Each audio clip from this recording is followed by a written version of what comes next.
are making some changes in the way we do ministry here at the Palmer Seventh-day Adventist Church, and changes can be scary. And I imagine there will be some scary things as we move forward in ministry. But even more than that, these changes will do some really good things to help us carry out the mission God has given to us. And this is your church, so we really want you to be informed, to know what to expect in these changes. So what I want to do in this video is tell the story of how we got to this point that we're making these certain changes. And then I want to give you 5 reasons I believe we can expect positive change with the changes we're making in the leadership structure. So the story is summarized something like this. Every year, we get a group together called the Nominating Committee. Nominating Committee nominates leaders for leadership positions. Last year, that committee met 7 times, and it was a lot of hours. It was really hard. And then we nominated nearly 200 positions. Now, that's pretty excessive because we only get about 150 or 130 people showing up for worship on a Sabbath. So how do you get 200 people nominated to serve in leadership positions? Well, we were doing a couple things like nominating for a lot of assistant positions and nominating standing committees that can be appointed by the board. So we had these long lists. And that's why it took 7 times. That's why the list was so big. In fact, I have it right here. This is last year's nominating committee report, and it takes a while to get through it. It's pretty large. And what we were finding is we had a whole bunch of systems and structures that didn't fit.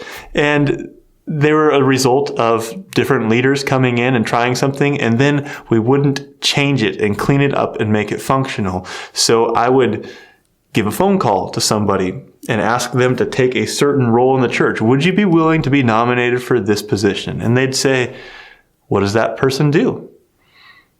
And I'd say, well, I'm not really sure. It wasn't done last year. We don't really expect much to happen. And I hate making that phone call. I want to be asking people to serve in meaningful ways that make a difference, that have clarity and expectations. But we were filling a whole bunch of roles that actually weren't realistic of the ministry experience in our church.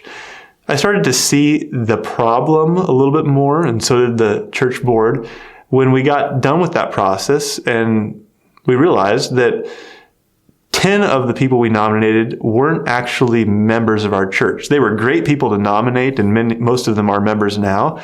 But the church manual says you got to nominate members of your local church. And as we reflected on that and asked ourselves, well, why did we get to this place where all of a sudden we're nominating 10 people who aren't members? We realized we were asking way too much. We had all these expectations to fill these things, and we didn't have enough people to do it. So we were trying to fill this template that wasn't realistic of our ministry. So we set out to process that and do better. In January, the board met specifically to talk about the 10 individuals that weren't members and how we proceed with that.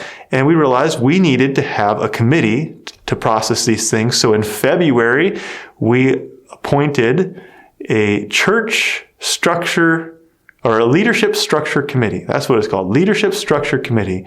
And that is just the name we came up with for a committee who was going to work on processing this. We gave 4 tasks to that committee, and I have them in front of me. So the committee was asked to review the nominating committee process in the Palmer Church, to review the church manual's guidance for the nominating committee, and to draft leadership positions, a list of leadership positions for the nominating committee to nominate, and then to draft basic job descriptions for each leadership position. So that committee did all of those things, and the result was, after it went to the board a few times for revision, was this quite lengthy, like 26-page document called the leadership structure for the Palmer Seventh-day Adventist Church.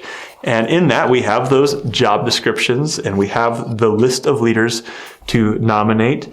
And that was voted in May. And then it kind of got quiet. You didn't hear much about church leadership structure because summer gets busy.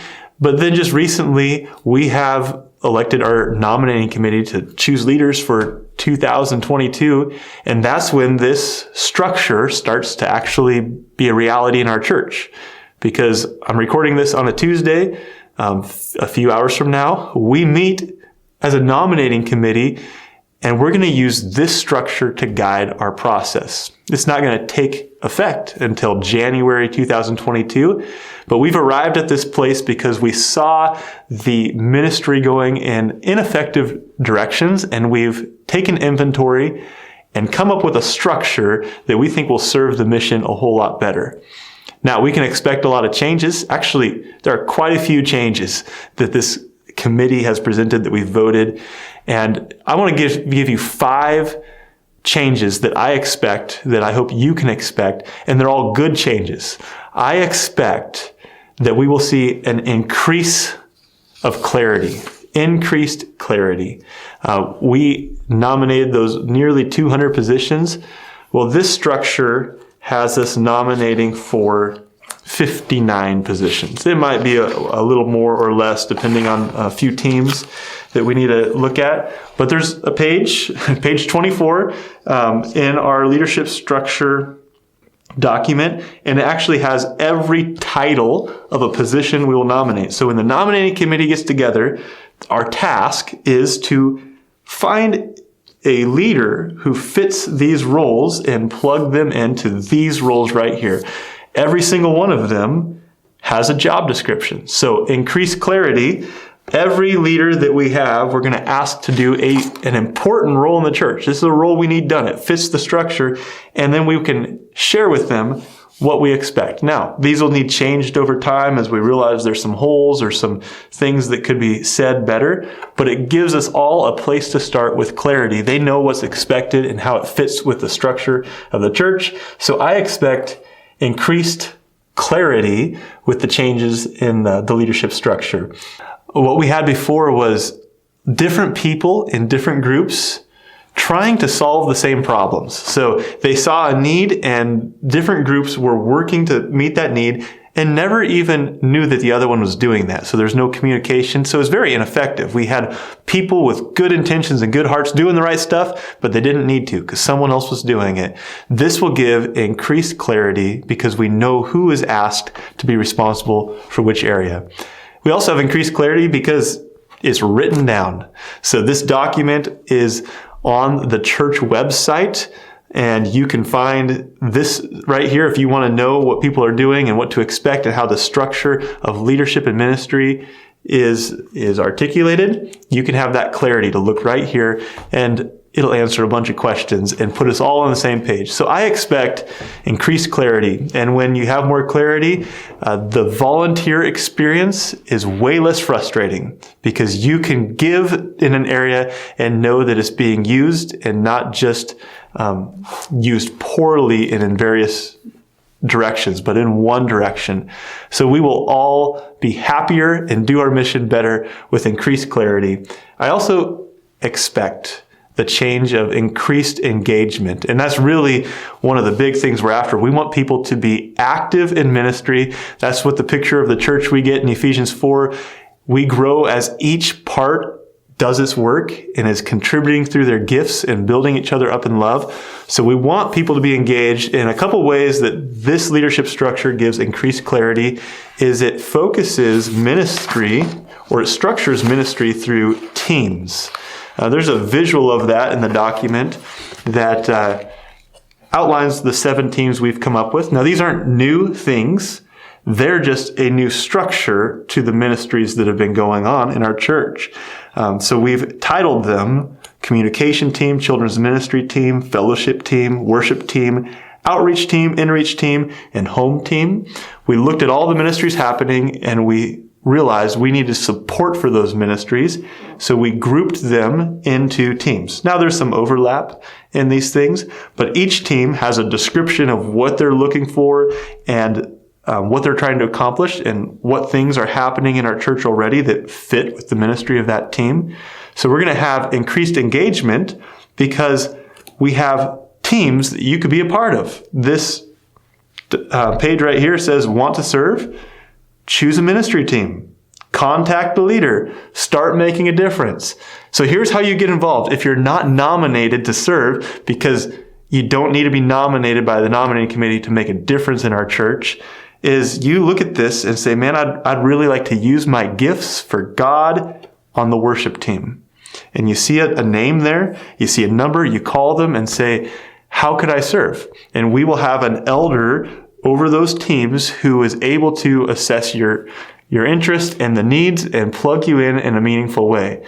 That's different than what happened before. That's a change, because often what happened before is you hung around our church long enough that you kind of got known by people, and then maybe after a while the nominating committee would see you, that you get on their radar, and they'd ask you to serve in some way, and they'd plug you in there, and you had to wait until you were nominated, or maybe just kind of pushed your way into a position.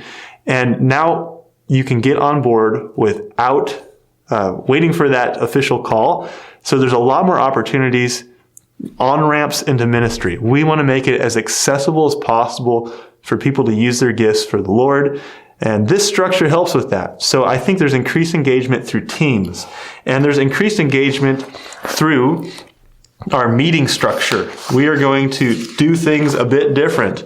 So leadership meeting schedule is going to look like this. There's going to be 3 meetings a quarter. So a quarter, a fourth of the year.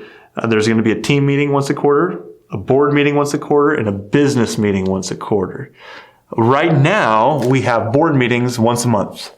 We have business meetings often in January, once a year, to vote the budget.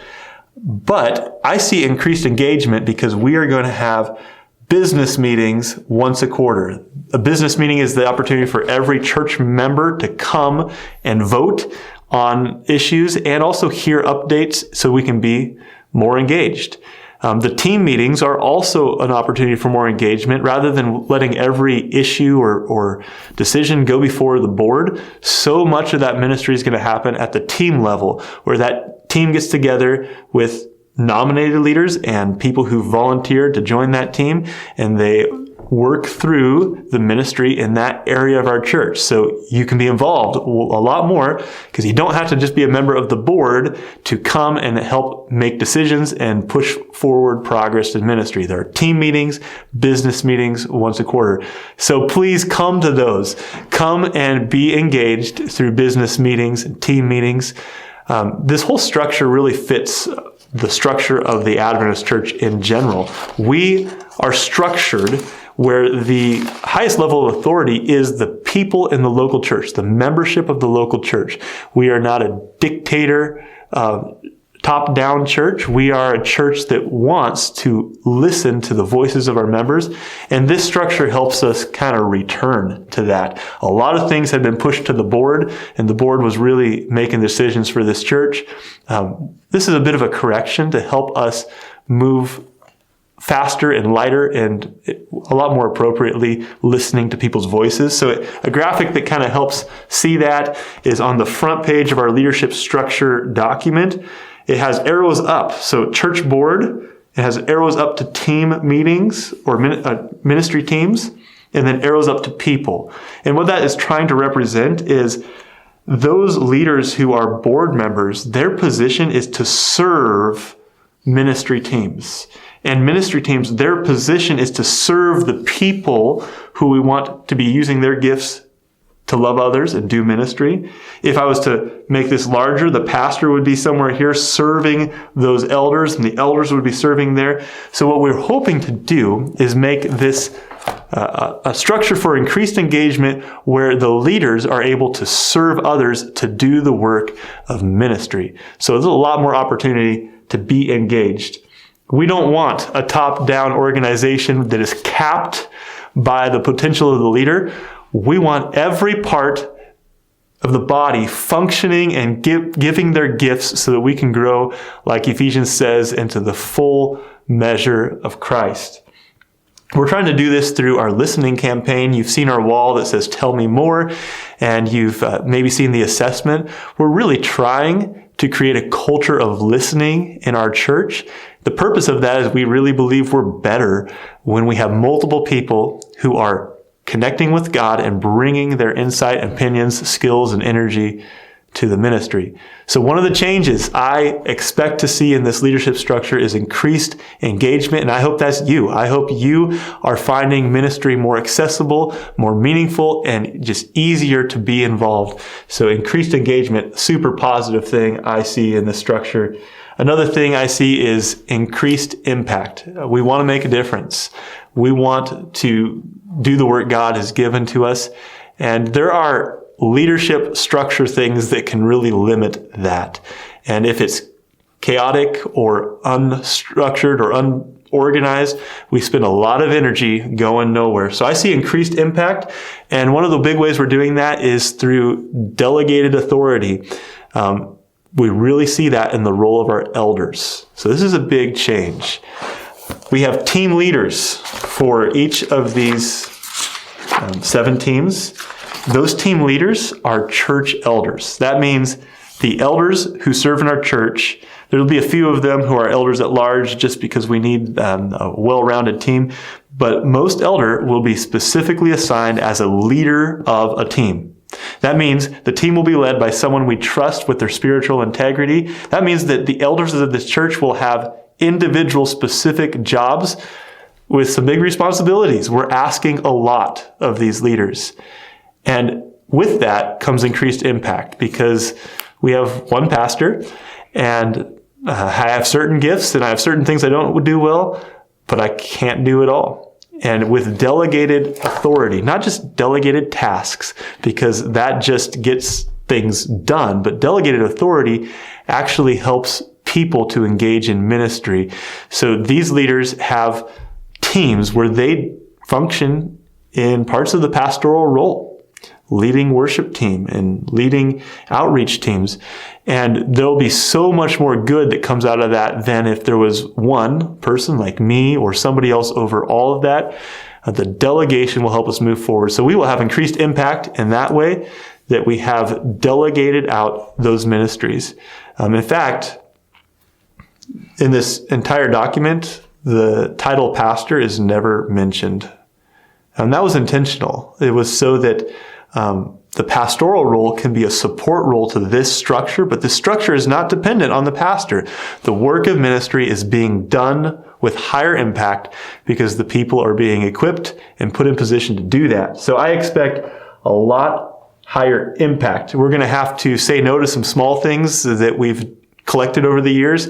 We shedded a bunch of leadership positions because we want to say yes to the right things and focus so we can have higher impact. And all of these structures, they support us in following our mission so we can hit the things that matter. And we can move a little faster and lighter because these leaders can say yes to ministry rather than waiting for the board to give a stamp of approval. And so in so many areas, we will be able to have impact faster and in the ways that really matter. So I also expect that there'll be increased change. If you're a person who doesn't like change, hang with us because there's going to be a lot of change. We've already seen a lot of change in the past 2 years or so. Well, a new pastor and then a pandemic, lots and lots of change. And this structure introduces some change. And I expect that a year from now, we're going to be seeing more change because we voted this as a year pilot program and we want to tweak it to fit what God is specifically doing here. So expect increased change. But here's what I want to make clear. This is not a change of mission. This is a change of structure to help us focus more on that mission. So we are not changing our values or our vision or our mission. We're changing our structure so we can function in that mission and vision. Some of the things you'll see changed our job titles, traditional roles we've seen the entire life of this church that aren't here, like head deacon and head deaconess. We've structured things differently, and we no longer have that role. We still have the ministry of deacons, but we have them under teams and team leaders leading those teams of deacons. So there are some big changes that we look at, and we just have never seen it that way before. And we feel it is supporting the ministry the way it happens here in Palmer better than we had it before. So we're going to see title and position changes. Same ministry, a better way of saying it so we can move forward. And you're going to see things that are very customized to our church. We are admitting from the beginning of this that it is a departure from the church manual. And to be fair, we weren't actually following the church manual in every way before, because the church manual is written to the whole church. There's no way one church can actually follow each piece of that. It'd be a huge church to begin with, and then it would need to be customized to fit the local context. But our position titles and who connects with who and how we do things, it's not going to fit with a lot of things you read in the church manual. We're still going to use that manual as a resource to guide us. And in the job descriptions, it has pages in the manual to go and get good resources. But we recognize that there's some change here. This is a customized interpretation of the wisdom of that manual to fit the ministries here. And so there'll be some change. The fifth change I expect to see is increased consistency. And that might be a surprise, because I just got done saying that I expect to see increased change. But once again, we are not changing our vision and mission. We are clarifying them so we can better follow our vision and mission. So the changes we are making are not for the sake of change. They're actually for the sake of bringing us back into focus. So I do expect increased consistency because we have a structure that is pointing towards that consistent mission. So we will, whereas before there may have been different groups doing different things with unpredictable results, now we have job descriptions and teams and a clarified expectation so our ministry can have a bit more consistency. And I heard from a leadership teacher this week a good observation that inconsistent leaders produce hesitant followers. When we don't know what to expect, when things are unpredictable, and we put effort into something and then the plan changed, well, the next time we might be more hesitant to put our effort into it. So with this structure, increased consistency, we'll be more likely to put both feet in and commit to something, knowing it's all moving in a predictable direction towards the vision, mission of this church. So just as I expect change, I expect things to look different, I expect the result of that change to increase consistency. So just to review, I think there's a whole lot of other things you might see that are changed, but here are 5 changes. I expect increased clarity, and that will make the volunteer experience and the ministry experience so much more pleasant with clarity as we work together.